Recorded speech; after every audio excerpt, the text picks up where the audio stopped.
আপনারা দেখছেন খবরের সন্ধানে, সবার আগে সবার পাশে।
এই মুহূর্তে আমরা ধর্নার মঞ্চতে দাঁড়িয়ে আছি এবং সকাল থেকে দুপুর দুটো থেকে ধর্না মঞ্চ শুরু হয়ে গেছে এবং মাননীয় মুখ্যমন্ত্রী আজকে সকাল থেকে কিন্তু ধর্না মঞ্চে বসে আছেন এবং একের পর এক দলীয় নেতা নেত্রীরা কিন্তু তাদের বক্তব্য রাখছে। এসআইআর এর বিরুদ্ধে আজকে সকলে কিন্তু গর্জে উঠেছেন। আমরা দেখেছি এই টানা 2 মাস ধরে কিন্তু প্রত্যেকে কিন্তু তৃণমূল কংগ্রেস থেকে একের পর এক কিন্তু অবস্থান বিক্ষোভ থেকে শুরু করে সভা থেকে শুরু করে প্রত্যেকে কিন্তু যে যার নিজের বক্তব্য কিন্তু রেখেছেন সোশ্যাল মিডিয়া জুড়ে এবং প্রতিবাদের ঘর যেভাবে যার যেরকম ভাবে বক্তব্য তারা কিন্তু দিয়েছেন।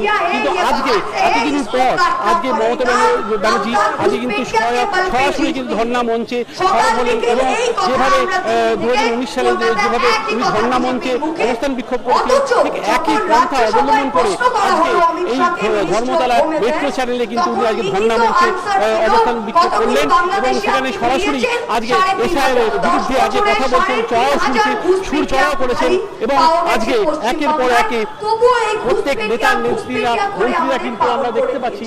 এখন আমাদের বক্তব্য আছেন মহুয়া মৈত্র, যিনি সাংসদ, তিনি কিন্তু সরাসরি দিল্লিতে গিয়েও কিন্তু প্রতিবাদী সরব হয়েছিলেন এবং প্রত্যেকে তারা কিন্তু মার খেয়েছিলেন এবং আজকে আমরা দেখতে পাচ্ছি এই একের পর এক ধর্না মঞ্চে কিন্তু প্রত্যেকের নেতা নেত্রীরা তাদের মূল্যবান বক্তব্য রাখছেন এবং যেভাবে রাজ্য জুড়ে চক্রান্ত করে দ্বৈত ভোটারদেরকে বাদ দেওয়া হয়েছে। এতদিন আমরা দেখেছিলাম যে মুসলিম ভোটারদেরকে বাদ দেওয়ার একটা ষড়যন্ত্র করা হয়েছে, রোহিঙ্গাদেরকে বাদ দেওয়ার কথা বলেছিল বিজেপি সরকার, কিন্তু দেখা গেল যে সারা 1-2 মাস ধরে কিন্তু বৈধ যারা বাঙালি ভোটার বা হিন্দু ভোটার তাদেরকেও কিন্তু এসআইআর এর হিয়ারিং লিস্টে ডাকা হয়েছে এবং অ্যাডজুডিকেশনের তাদেরকে বাদ দেওয়া হয়েছে এবং বিচারাধীন অবস্থায় তাদেরকে রাখা হয়েছে। প্রায় 7.5 লাখের উপর ভোটারদেরকে বাদ দেওয়া হয়েছে। সেই বাদ দিয়ে দিতে দিতে আজকে সেই ভোটারদের সংখ্যা কিন্তু বেড়েই চলেছে এবং আগামী দিনে সেই সংখ্যা কিন্তু বাড়তে চলছে এবং সেটা আগামী দিনেও কিন্তু বেড়ে যাবে।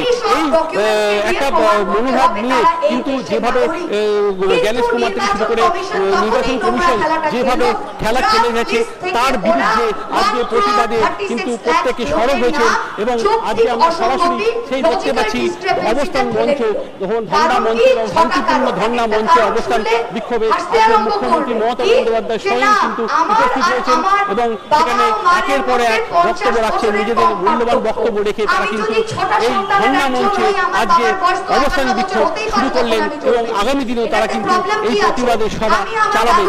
এই কিন্তু এইভাবে কিন্তু তারা আজকে বক্তব্যে তাদের কাছ থেকে বক্তব্যে আমরা স্পষ্ট শুনে কিন্তু তাদের বক্তব্য আমরা পাচ্ছি এবং আগামী দিনে সেই কি তাদের পদক্ষেপ থাকবে সেই আমরা সেদিকে আমরা নজর রাখবো। শুনুন, ভারতবর্ষে তিনটে অপদার্থ আছে, একমাত্র প্রধানমন্ত্রী নরেন্দ্র মোদী, অমিত শাহ এবং জ্ঞানেশ কুমার। যে কোনো প্রকারে বাংলা দখল করবে না চক্রান্ত করছে। ভোটার লিস্টে ভোটার বাদ দিয়ে যারা জীবিত তাদের মৃত্যু বলে ঘোষণা করছে ডিলিট করে। লক্ষ লক্ষ মানুষের নাম বাদ দিয়েছে। তার প্রতিবাদে ধন্যবাদ। তার প্রতিবাদে মমতা বন্দ্যোপাধ্যায় ধর্ণা অবস্থান করছে। কিন্তু বাংলার প্রতিবাদী মানুষ, বাংলার 10 কোটি মানুষ মমতা বন্দ্যোপাধ্যায়ের সঙ্গে আছে, অভিষেক বন্দ্যোপাধ্যায়ের সঙ্গে আছে। 10 কোটি মানুষ জ্ঞানেশ কুমার মোদী অমিত শাহকে জুতো মারতে মারতে দিল্লিতে পাঠিয়ে দেবে। এই নির্বাচনে 260টা সিট নিয়ে মমতা বন্দ্যোপাধ্যায় চতুর্থবারের মুখ্যমন্ত্রী হবে।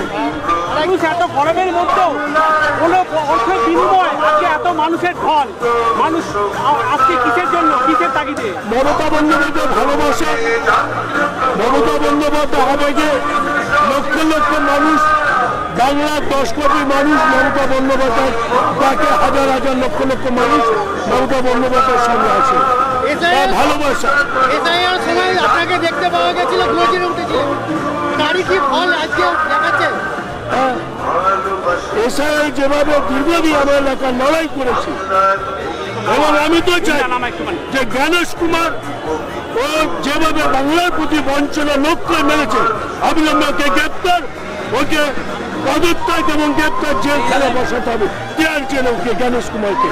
আগামীকাল শোনা গেছে বিজেপি তার বাইক র্যালি নিয়ে চুচড়ো বিধানসভা কেন্দ্র জুড়ে সারা পান্ডুয়া হয়ে আপনার বিধানসভা এলাকা দিয়ে পাস করবে এবং সেই জায়গায় কি করবে? আমার পান্ডুয়ায় সিপিএম বিজেপি কংগ্রেস জোট হলো তাদের জমানত জব্দ আমি করে দেবো। আমার পান্ডুয়ায় প্রায় 1 লক্ষ ভোটের কাছাকাছি আমরা জিতবো। যেভাবে এসআর নামে মানুষকে হয়রানি করেছে মেরেছে, আমার পান্ডুয়া বিধানসভায় সিপিএম বিজেপি কংগ্রেস জোট হলো তৃণমূল কংগ্রেস 1 লক্ষ ভোটে আর মমতা বন্দ্যোপাধ্যায়ের নেতৃত্বে, অভিষেক বন্দ্যোপাধ্যায়ের নেতৃত্বে বাংলায় 260টা সিট নিয়ে চতুর্থবারে ক্ষমতায় আসবে তৃণমূল কংগ্রেস। এটাও লিখে রেখে দিন আজকে 6 তারিখ লিখে এমনি করা তৃণমূল কংগ্রেসের সাধারণ সম্পাদক।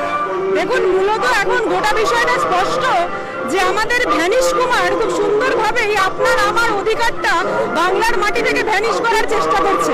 কিন্তু যখন তারা চেষ্টা করছে তখন কিন্তু রুখে দাঁড়াচ্ছেন একজন মহিলা, অর্থাৎ যিনি এখানে আজকে বিরাজমান, অর্থাৎ আমাদের নেত্রী মমতা বন্দ্যোপাধ্যায়, এবং তার সাথে উপস্থিত থাকবেন অভিষেক বন্দ্যোপাধ্যায়, আমাদের দাদা, আমাদের নেতা। এই দৃশ্য আমরা দেখেছি যে কিভাবে যখন প্রত্যেকটা ক্ষেত্রে প্রত্যেকটা বাঙালির অধিকার ছিনিয়ে নেওয়ার চেষ্টা করেছে ওই ব্রিটিশদের বুকচালা দালালেরা, তখন কিন্তু প্রতিবাদী রুখে দাঁড়িয়েছে, প্রতিবার রুখে দাঁড়িয়েছে আমাদের বাংলার মাটির সন্তানেরা। এবং সমানভাবে সেই দৃশ্য আমরা আবারও দেখতে পাচ্ছি। যেই কথাটা আপনি উল্লেখ করলেন যে আমাদের নেত্রী সেই প্রথম মুখ্যমন্ত্রী যে তার প্রত্যেকটা নাগরিকের অধিকারের জন্য সুপ্রিম কোর্টে গেছেন, দিল্লির রাজপথ অব্দি গেছেন। এবং কি জানেন তো, কদিন আগে একটা ভূমিকম্প হয়েছিল, বুঝতে পেরেছিলেন তো? সেই ভূমিকম্পটার সূচনা কিন্তু আমাদের বাংলার মাটি থেকে শুরু হয়ে সেই দিল্লির মসনদ কাঁপিয়ে দেওয়ার ক্ষমতা রেখেছিল এবং সেই ভূমিকম্পর নামকরণ হয়েছিল মমতা বন্দ্যোপাধ্যায়ের নামে। আজকে ওনার নেতৃত্বে আমরা সকলে এখানে উপস্থিত হয়েছি। যেই জনগণ, যেই সংখ্যার মানুষজন আপনারা এখানে উপস্থিত আছেন দেখতে পাচ্ছেন, তারা সকলে কিন্তু বাংলার মাটির জন্য লড়াই করতে এসছে। এই লড়াই লড়াইটা ব্যক্তিগত আমার আপনার বা কোনো একটা স্পেসিফিক ব্যক্তির লড়াই নয়। এই লড়াইটা এই বাংলার মাটির সম্মান রক্ষার্থের লড়াই এবং সেটা সূচনা কর্তা আমাদের নেত্রী মমতা বন্দ্যোপাধ্যায়। সেই দৃশ্যই আমরা দেখতে পাচ্ছি, একটা ইতিহাস গড়তে চলেছে আজকে এই মাটি থেকে আবারও।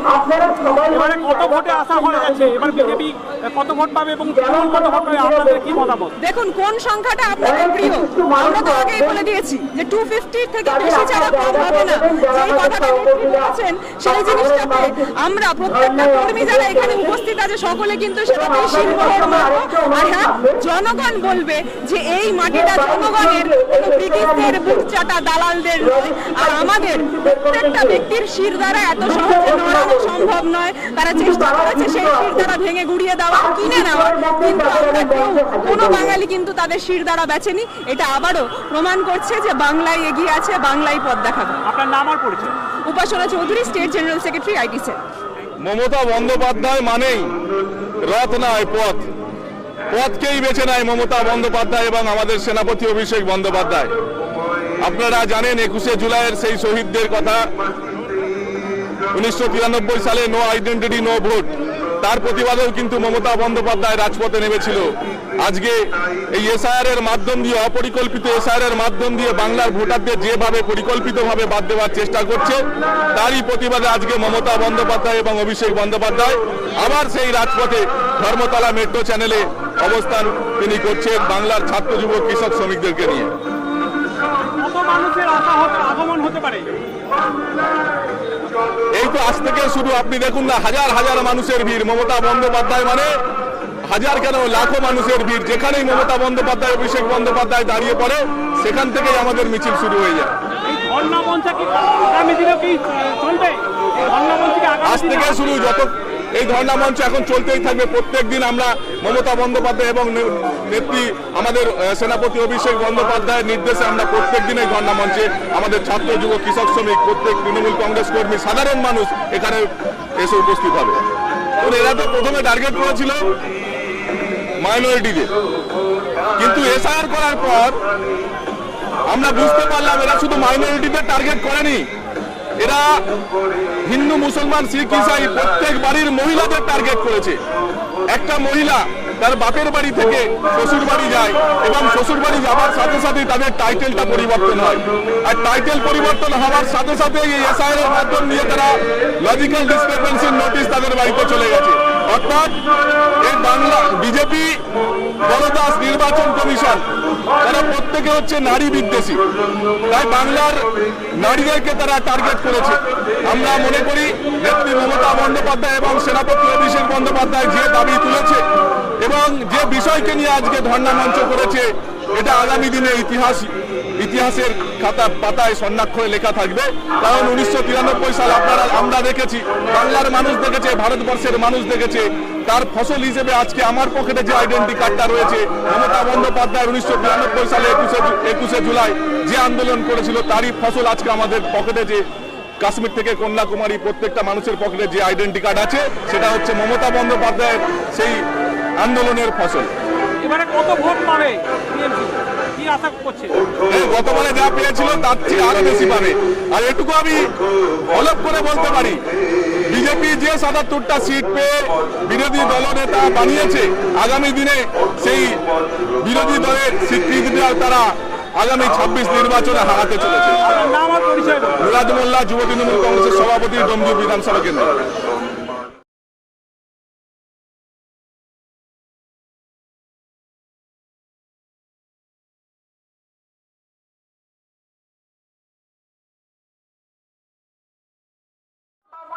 নষ্ট করতে চাই না, কারণ এখানে যিনি বসে আছেন তিনি হচ্ছেন একটি বৃক্ষ, বটবৃক্ষ, আর যার ব্যাপারে আপনারা ভাবছেন তিনি হচ্ছেন একটি ফল যে পচে গেছে এবং পচে গাছ থেকে অটোমেটিক্যালি পড়ে গেছে।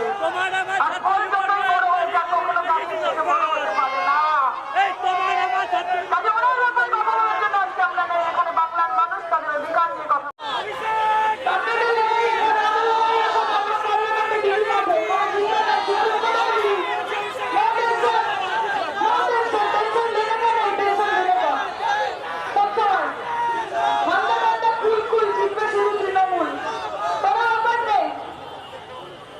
আবার ছিনছি বিজেপি বলছে